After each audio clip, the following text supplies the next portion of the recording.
মানুষের হৃদয়ের কম্প আমাদের দেশটা জুড়ে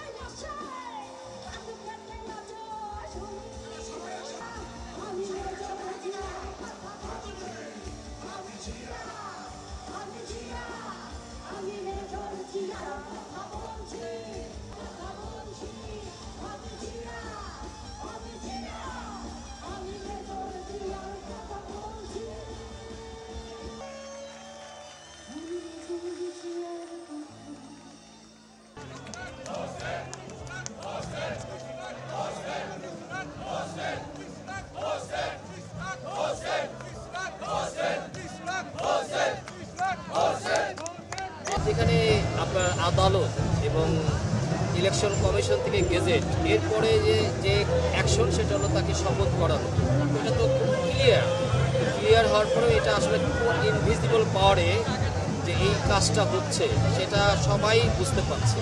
তো আমি স্পেশালি ব্লেম করব যে এখানে এই কনসার্ন ডিপার্টমেন্টকে, অর্থাৎ স্থানীয় সরকার মন্ত্রণালয়ের যিনি দায়িত্বে আছেন অ্যাডভাইজার আসিফ, উনি তো একটু অ্যাক্টিভ হলেই, যদি অ্যাক্টিভ হয়ে যায় তাই তো এটা সলিউশন হয়ে যায়।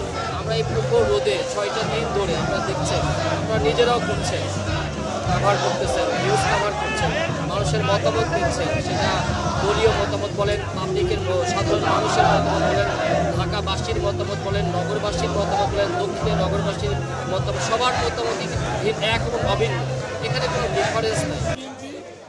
একটি সম্পূর্ণ গণতান্ত্রিক দল এবং আমরা আমাদের দাবি আদায়ে দীর্ঘদিন আন্দোলন সংগ্রামে রাজপথে আমরা লড়াই করেছি। আজকে যেই এই আন্দোলনের ফসল হিসাবে যেই অন্তর্বর্তীকালীন সরকার এসেছে, আমরা মনে করি তারা নিরপেক্ষভাবে দায়িত্ব পালন করে একটি অবাধ, সুষ্ঠু এবং নিরপেক্ষ নির্বাচনের মাধ্যমে নির্বাচিত নির্বাচিত প্রতিনিধির হাতে ক্ষমতা হস্তান্তর করবে। কিন্তু আজকে দেখতে পাচ্ছি জনগণের ভোটে জয়যুক্ত হওয়া আমাদের ইঞ্জিনিয়ার ইশরাককে উচ্চ আদালত রায় দেওয়ার পরেও এবং স্থানীয় সরকার মন্ত্রণালয় গেজেট পাস করার পরেও তাকে শপথপত্র পাঠ করে আইন মন্ত্রণালয় মতামত চেয়েছে, যেটা উচ্চ আদালতের সম্পূর্ণ অবমাননা এবং বেআইনি।